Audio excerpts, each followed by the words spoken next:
Hey guys, I mentioned on one of the blogs that I was going to do a video of my music equipment and gear since other than craft beer, this has been a passion that's developed over the years, and this video might get very geeky and technical, so bear with me, but you're looking at my 1956 Hammond M3 organ. This is the little brother to the famous Hammond B3 organ, and this is pretty much all original. That's the original bench. In there I actually have some sheet music that came with the original owner that's back from the 50s and 60s. Let's see if I can pull that. You can see the draw pedals back then, and it's got the original chart. There's an oil chart where it was last oiled in 1967. When I got this, it was pretty beat up, and so I went through and sanded down the rough spots. And I don't know how well you can see on this video, but it's kind of got like some of the original finish was coming off. But anyway, I sanded it down, re-oiled it. Looks pretty good. Still works. Original vacuum tube amplifier on there. Doesn't get super loud, but it's very cool to play around with. I can't really play keyboards at all. I can just pick out notes as I sit here and with this one and just pick out the notes on the keys. But so yeah, that's my 1956 Hammond organ that resides in my living room. Okay, spilling over into my second bedroom is where I keep all the stuff I can't keep in my music room. But anyway, this is my Takamine acoustic bass. This one also has a pickup on it, so you can plug it into an amp. But I use that a lot to practice when I don't feel plugging in. I am primarily a bass player, but I do have some guitars like this. This is a Carvin acoustic guitar. If you notice something weird about these, yes, I am left-handed. I play left-handed. I bought this, I think, earlier this year. Got it real cheap off of Talkbass. It's a 1982 Aria Pro 2. What's cool about this bass is it's as old as I am. I was born the same year that this bass was made. See the back of it. It is a slightly shorter scale on it, and I kept the flat wounds that the owner had when I got it from him. This is the first nice bass I ever bought. This is a Carvin Icon 5 with the walnut top and the piezo pickup on it. And then I got the options wise, I got the abalone inlays, all black hardware, matching headstock, and then the 5-piece neck with the two walnut strips going through there. So this is all act electronic bass. Best playing bass I have. And then there's my MIDI keyboard that I'll hook up to my computer. You can do all the software stuff with it. It's a pretty good one. It's the Axiom 49 from M Audio. And there's my Carvin tube condenser mic. There's actually a tube inside the microphone. Real nice. Great price for that microphone. And then I have another Carvin. This is their M68, which is pretty much a copy of Shure's. I forget it's their 68 mic. I have a nice little harmonica, blues harp. This is in C, since all the notes are just whole notes. And then I actually got a great gift from my uncle, a slide whistle. I'll run these two through all my effects, which you'll see coming up, and it sounds pretty awesome. Okay, and here's my other electric guitar. This is an Epiphone G400, which is the Epiphone's version of Gibson's SG guitar. Love the red on there, love the shape. Really awesome looking guitar. Plays fairly well, not as good as the Agile, but I would like to get this set up and get some different pickups in there. And here's another bass hiding. This is an SX bass, also from Rondo Music. This thing was really cheap. I keep this tuned to D, so it's tuned lower than a standard bass, and I have some real thick strings on there. And I modified it with a Badass 2 bridge. I put in some 1/4 pounder pickups from Seymour Duncan, and then I put a brass nut on it as well. So this one sounds pretty heavy, and it's a heavy duty bass. Okay, so here's the music room. I'm borrowing a few things. This is a digital kind of piano synth from Yamaha. It's actually my sister's, and you can use the speakers on it, or I can plug it into one of my amps. This drum kit's my cousin's, but he's not using it right now, so I threw it in here, which is awesome because we can jam. Here's my one of my electric guitars. I actually need to go get my other one out of the closet, like where it hides right now. But this is a Agile AL2000. You can buy these instruments from rondomusic.com. This guitar was 120 bucks. I just put some new strings on it, and for the price, it's really hard to beat. It's got a nice flame top on there.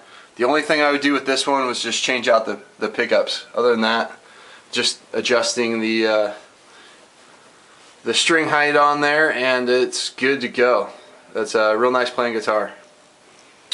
Okay, so over here, let me back up, is my wall of amps. I am hiding an old tube amp down here along with some of my effect pedals. There's a Moog Bass Murph. Borrowing that MXR from my cousin. The one with the R on there on the left is my Brassmaster clone that I built. MXR Bass Auto QA, and then my modified distortion DS1 from Boss. And then right now I'm just using this cheap Vox. It's a 15-watt combo with built-in effects for my guitar amp. My practice amp slash effects testing amp is Acoustic B20. Really nice little amp for about like 120 bucks. Great practice amp, I recommend it. Okay, here's my very old vintage Roland Space Echo RE150. Still works great.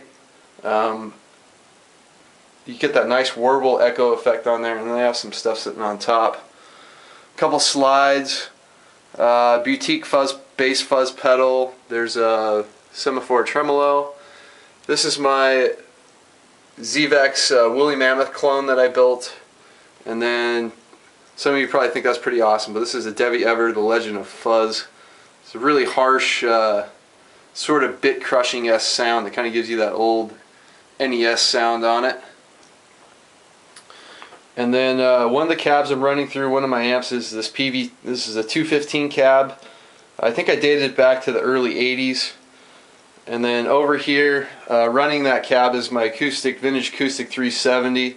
That's also running my fairly new Emperor 215 cab that I got loaded up.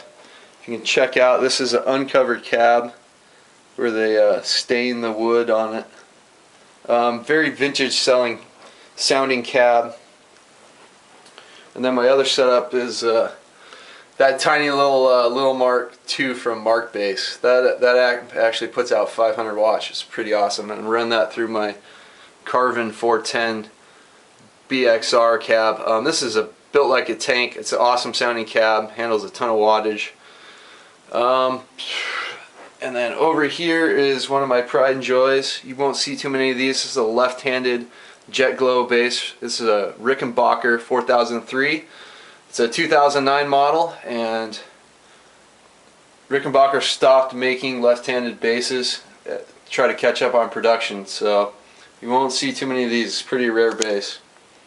Usually bass players don't have a ton of effects, but I'm not a typical bass player, so I have a big huge signal chain. I run into the micropog, and the micropog splits my signal. One path goes to the VT bass, which is a real nice preamp, into a stereo memory man. I can use that for delay or as a looping device, and that all goes into my Mark bass in the 410 cab. So then the other side of the micropod goes into the Boss volume pedal. Then I go into a dual boost pedal that I built. This one has a a single germanium transistor boost, and then into a bass boost. That goes into an SVT overdrive pedal. And then this is a Big Muff clone that I've modified with a mid control, and modified the tone stack on there for more bass. That goes into a Wilson Effects bass auto Q wah. Love this wah pedal, it's awesome. Then we go into a Moger Foger frequency box, and then that comes all the way around over here to another Moger Foger. This is a low pass filter, and I have the expression pedal hooked up to that to sweep the filter cutoff frequency. Then we go into the Moger Foger ring mod, then into a small stone phaser, into an analog man mini chorus, and then into Subjugate's Prometheus. This is a resonant filter. Then into my carbon copy delay, and then finally into my Mark Bass compressor. And after that, if I'm using my Space Echo, we'll go into that as well. And actually, I got that backwards. The compressor goes into the Mark Bass Little Mark II, and then over here, the output of that other signal effects from the Memory Man goes into the Acoustic 370. So I pretty much have a bass clean sound running on the 215 cabs, and then in the middle on the 410 I have all my effects running through that cab. So I get a pretty interesting mix of sounds. If my low end goes away when I'm using effects, then I'll still have it with these 210 cabs. And I really like this setup right now, but it might change in the future. And then behind that I have my sort of my nationality flags. Although I need to get an Austrian one, but I'm part Irish, English, Croatian, and German, and Austrian, I found out. So got to add that one in. And I need more stuff on my walls, because I got a nice Pink Floyd The Wall, but that wall's blank. I need to get something on there. My Witchcraft poster. And then I need to do something with this closet. Originally I had even more music equipment, and I had that whole entire closet filled with cabs as well. So I think that's it as far as the music collection goes, unless I'm hiding something somewhere that I'm forgetting about. But it's my pride and joy room, and hopefully the neighbors don't get too pissed off when I play loud.